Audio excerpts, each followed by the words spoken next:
Hello everyone, in this video I'll be showing you the best Rune Blades build for the early to mid game in Code Vein 2. Now Rune Blades are really fun to use, and they got some abilities to let you do some attacks while you move around, so you can focus on avoiding some of the more powerful bosses in this game, and they make for great casters. This will be a build for the early to mid game around level 27 at the current moment.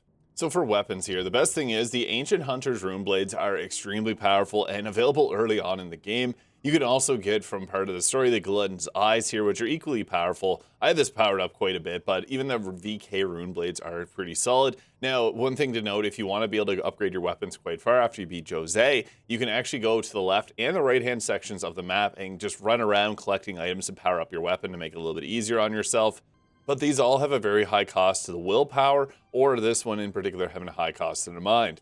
This is where it comes in our blood code. So there's a few that work really well. I would recommend after being Jose to go get the Holly bloodline here, because this will give us a high amount of willpower. And you can see we got our willpower up to 25 here. What's great about the high willpower is that we get a very quick dodge on this, which means we're a great spellcaster. We can just sick the blades on the enemy, they'll deal damage, and we can focus on spellcasting and avoiding them. So I really like Holly's bloodline here, but Lavinia's bloodline is also a really great one because it's going to have the high stats. You will have a slower dodge with this setup, but it has a good amount of willpower for any of the blades here. But yeah, I would honestly recommend either of these two here. And if you want to use the Gluttonous Eyes, you'd have to use Lou's bloodline, which has a higher mind stat. But the thing is, whenever we have Holly's bloodline here, we'll get health back when we defeat enemies, which is honestly really good when you're mobbing and exploring the map. Not amazing against bosses, so you can swap off and go to Lavinia's there, but what's great about this is we have an 18 dexterity here with no burden. So we got a margin 12, which means that we have the increased disruption resistance during the Formae charge, so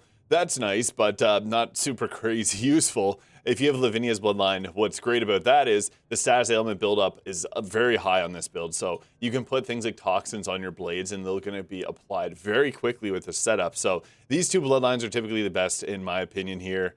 We do not have the willpower margin unless you're able to get stats to boost it up higher, but it would give us the Ichor back upon inflicting status ailments, which actually becomes crazy, and I can see this being crazy later on in the game. Because any overburden effect, if we overburden another stat, we can get accumulation of status effects to apply to nearby enemies. So all this kind of combines together really nicely. So yeah, you want to use Lavinia's bloodline if you need to apply a status. Otherwise, going with the Holly bloodline works well too. And even like Horus here, once you get it later on. Honestly though, you can get by with Lavinia's. The reason I'm using Holly's here is just because we have the quick dodge on this, and I don't even have Holly's maxed out yet. So this will get better as time goes on. Next is our offensive Formae here, which you can get this after being Jose, is the Bloodreaver Blade. It's insanely powerful. Prior to this, the axe is nice, and I use the bow quite a bit because you can shoot at some of the enemies and actually have a good effect from this, but the Bloodreaver Blade is just insanely powerful. So basically with this, you're just going to charge it up, and whenever you get that second flash, you're just going to release it there, and it does insane damage. So here's it again. Am I going to get shot? Yeah, that's going to happen. Basically what you want to do is whenever the enemy is getting targeted by your teammate there, the flash, you want to release it, and it's likely going to one-shot pretty much anything or chip away a huge chunk of the boss's health. So yeah, you just go ahead, charge, and boom, release, and it's a massive amount of damage. And to get yourself the Bloodreaver Blade, you're actually going to come back to Magmel and run into the left-hand section right as soon as you warp in, then this trader here will be able to sell this to you. And the Ancient Hunter's Rune Blades is actually just at this runes here right at the very start of the game before you enter the boss arena, is right around here. As for the defensive Formae, I actually think that this build works very well as a dodger, especially if you can have the very high dodge effectiveness. You're not going to really want to use a shield that much.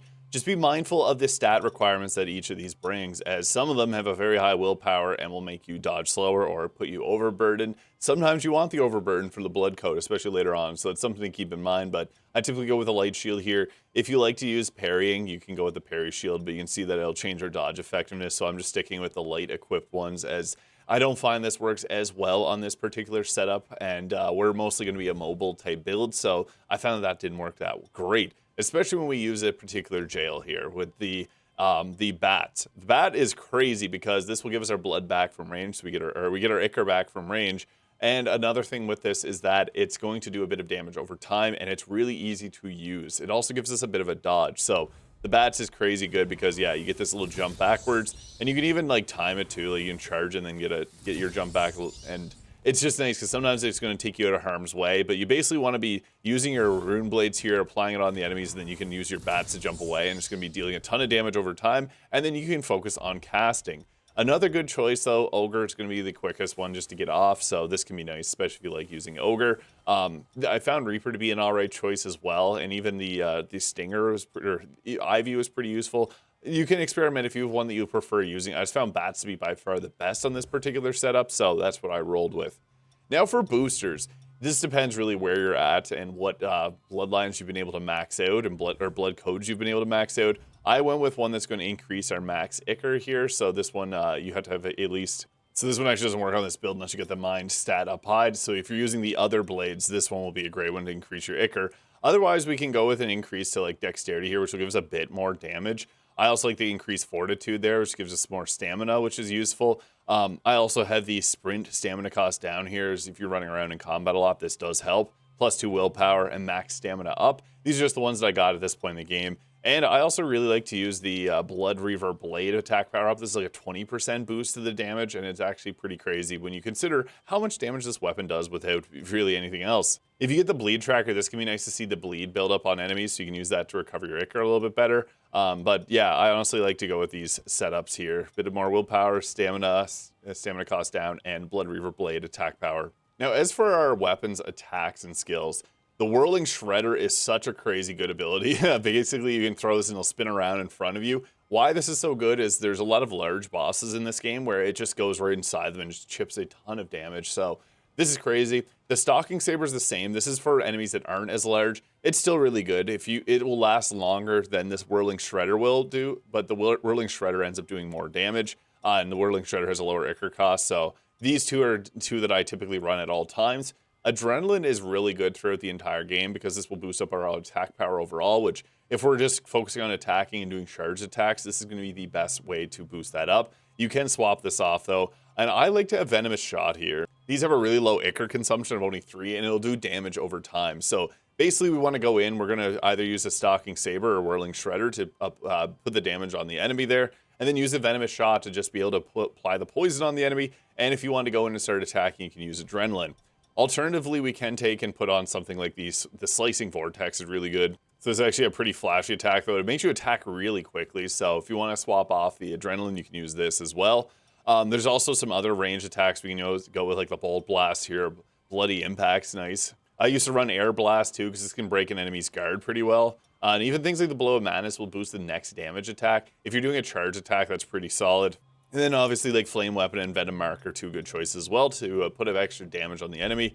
But I like to roll with this spreader of these here, and then throwing on the Swirling Vortex as well. So Stalking Saber, Whirling Shredder, Slicing Vortex, Venomous Shot. So with enemies, you can honestly attack from range with our poison here, the Venom attack, and then go ahead with the Whirling Shredder here when there's multiple enemies, because it's just going to spin through like that. That attack's great if you can kite the enemy in towards that area, because it just continually keeps attacking like that. But you can also use this one here to just lock them on. This is the default weapon that comes on it. I don't fully recommend attacking with this. It's probably best to focus on spell casting if you put it on there, because your punches and kicks don't do as much damage, but they can stagger. So you can see how crazy this strategy is. So we put Adrenaline in and then throw the blade out just like that. This boss's health is getting absolutely destroyed really quickly. And we can go ahead with the bats there to recover our Ichor there, and then we can literally just go ahead by throwing the attack back out and focusing on dodging. That's one of the biggest benefits of using this build, is you can actually focus on being defensive here, and our blades will just continually keep attacking the boss. So this is great because you can just put that spinning attack just like that, and you can just focus on maintaining your stamina and keeping a distance, and the damage from it is absolutely absurd. And not to mention, you also have some pretty solid damage yourself, so even if you do the charge heavy attacks, they have a great range, they hit in an actually quite a large area of effect, and they come out pretty quickly too. So yeah, this is one of the craziest and most overpowered builds, I believe, in Code Vein 2. Being able to put your weapons on the boss and then focus on just playing defensively or spell casting is such a fun playstyle, and I really enjoy the Rune Blades, and I think you will too. So let me know if you have any questions regarding this build in the comments. Hit the subscribe button below if this was helpful for you, and stay tuned for more Code Vein 2 content. Hope you have a great day.